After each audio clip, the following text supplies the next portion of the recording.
Selain menghancurkan keluarga Polen, Adi harus merencanakan tempat persembunyian setelah penyerangan, karena dia akan berada dalam kegelapan. Menunggu putra Sarah dan cahaya Renza muncul. Oleh karena itu, hal pertama yang harus dilakukan saat ini adalah mencari tempat tinggal.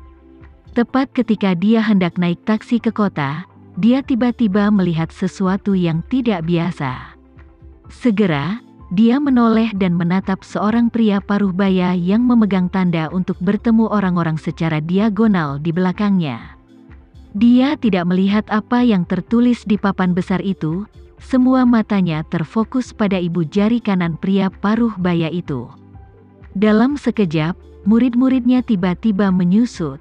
Jika dia menggambarkan kontrol auranya sebagai jenis penglihatan lain, maka ibu jari kanan pria ini adalah satu-satunya cahaya di dunia gelap yang bisa dia lihat.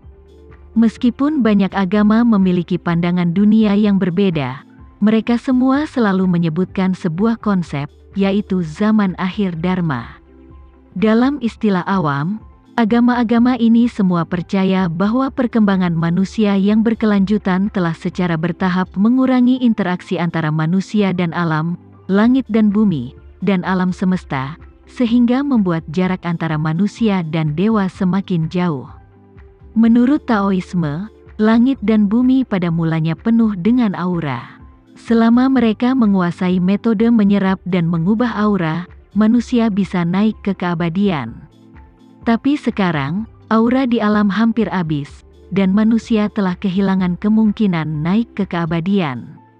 Jadi ini adalah era akhir Dharma di mata mereka. Terlepas dari benar atau tidaknya pernyataan ini, bagi mereka yang telah menguasai energi spiritual pada tahap ini, pengalaman pribadi mereka adalah tidak ada energi spiritual di alam, dan satu-satunya cara untuk mendapatkan energi spiritual adalah melalui pil atau benda khusus lainnya yang mengandung energi spiritual. Adi mengandalkan ramuan yang diberikan oleh Lord untuk menguasai aura secara bertahap. Selama bertahun-tahun cara baginya untuk mendapatkan aura bukan hanya obat mujarab yang diberikan oleh Lord, tetapi juga Lord yang menyiapkan susunan energi spiritual khusus di dalam dasar Black Mamba. Saat formasi beroperasi, ia akan terus-menerus menghasilkan aura. Meski aura yang dihasilkan tidak banyak, namun tetap cukup besar selama bertahun-tahun. Dalam beberapa tahun terakhir, keempat Earl di Black Mamba juga cukup beruntung memiliki kesempatan untuk mundur dan berlatih dalam formasi, tetapi sebagian besar formasi didedikasikan untuk melayani Lord saja. Dalam keadaan seperti itulah keempat Earl of the Black Mamba sangat peka terhadap jejak energi spiritual di sekitarnya.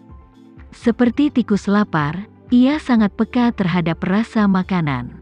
Dalam kehidupan Adi, hanya ada satu senjata magis miliknya, yaitu pedang kayu yang dianugerahkan Lord kepadanya. Di pedang kayu itu, ada formasi menyerang.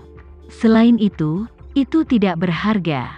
Jadi, ketika dia menyadari bahwa pria itu sebenarnya memiliki senjata ajaib di tangannya, jantungnya masih melompat ke tenggorokannya dengan penuh semangat. Jadi, dia menghentikan sosoknya dan diam-diam mengamati pihak lain.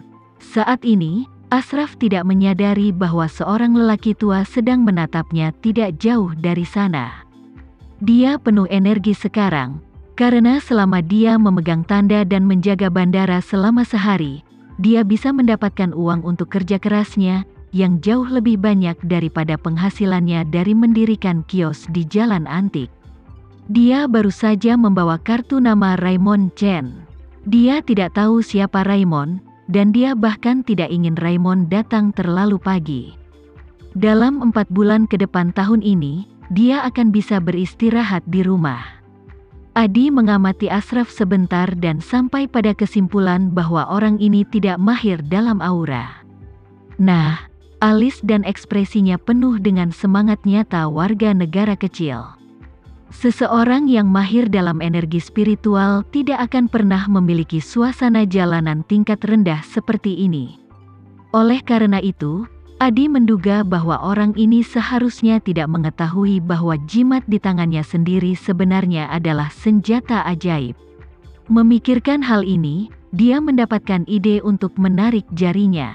Jadi, dia berpura-pura melihat ke kiri dan ke kanan dan mendatangi Ashraf, lalu bertanya kepadanya, "Saudaraku, tolong beritahu aku, jika aku ingin pergi ke pusat kota, bagaimana aku bisa sampai ke sana?"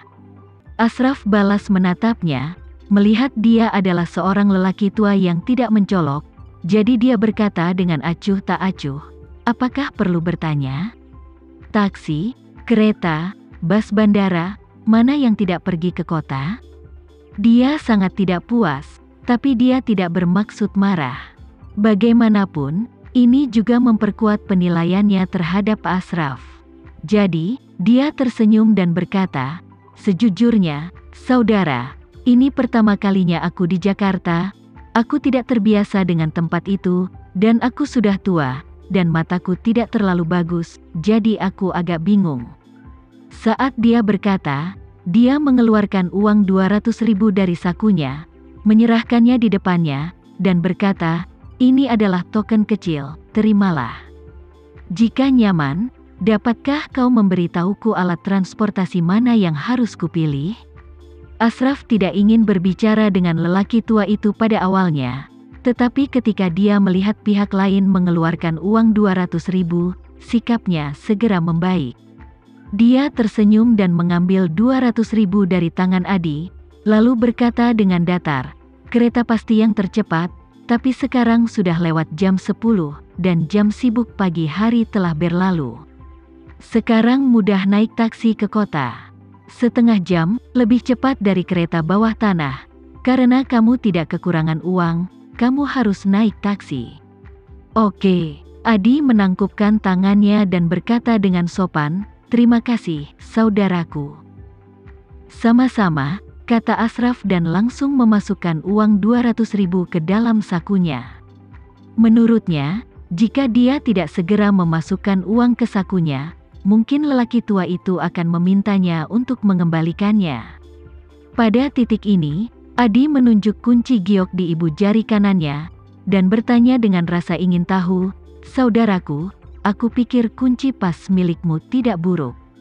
Aku ingin tahu berapa nilainya." Meski biasanya curang dan menculik, tapi dia masih memiliki penglihatan yang tajam, jadi dia berkata dengan santai, "Jari ini dari masa lalu. Itu tidak terlalu berharga, dan tidak akan terlalu murah. Harga pasar seharusnya sekitar 20 juta. Adi tidak memiliki banyak penelitian tentang barang antik, jadi dia bertanya dengan rasa ingin tahu, "Apa artinya itu?" Ashraf berkata, "Itu angka tengah dari 20 juta. "Aduh," Adi berkata sambil tersenyum, "melihat betapa mudahnya kamu berkata, kamu pasti berkecimpung dalam bisnis barang antik?" "Ya." Ashraf tidak menyembunyikannya, dan berkata dengan santai, "Aku berkecimpung dalam bisnis barang antik. Aku telah bekerja selama lebih dari 10 atau 20 tahun." Adi bertanya dengan rasa ingin tahu, "Karena kamu pembuat barang antik, kenapa kamu datang ke bandara ini untuk menjemput orang?" Ashraf mengerutkan kening, dia melihat Adi dari atas ke bawah, dan berkata, "Orang tua, kamu punya banyak pertanyaan. Apakah kamu tidak ingin tahu bagaimana menuju ke daerah perkotaan secepat mungkin? Maka kau harus terburu-buru." Adi berdebar dalam hatinya, mengatakan bahwa dia sepertinya terlalu banyak bicara, yang membangkitkan kewaspadaan pihak lain. Jadi dia dengan cepat berkata dengan wajah menyesal, "Oh, maafkan aku. Saat orang ini bertambah tua, dia banyak bicara. Dia ingin mengobrol dengan semua orang.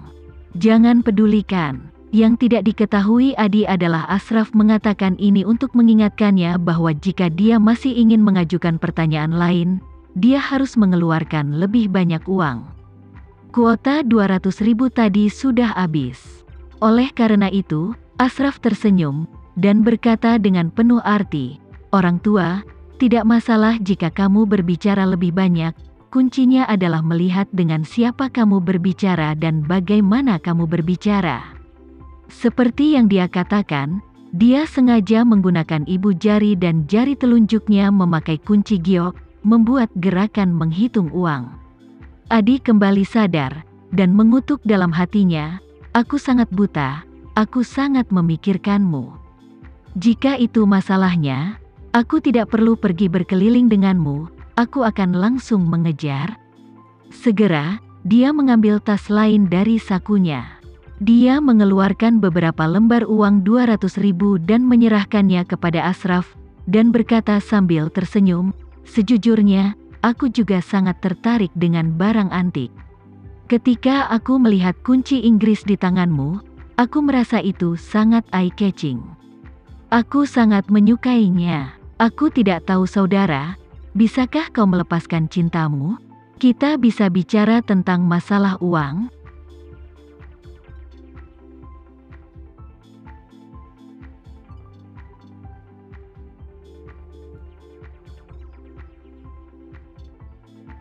Sekian dulu ya video kali ini, kita lanjutkan lagi videonya di lain waktu. Oh iya, bagaimana menurut kalian? Semoga bisa sedikit menghibur kalian semua. Untuk teman-teman yang baru nonton, jangan lupa subscribe ya, hehehe. Dan kalau teman-teman ada yang ingin gabung langganan, bisa langsung gabung saja untuk dapat fitur yang menarik dan sedikit membantu Mimin. Terima kasih banyak sudah menonton, sampai jumpa lagi, bye.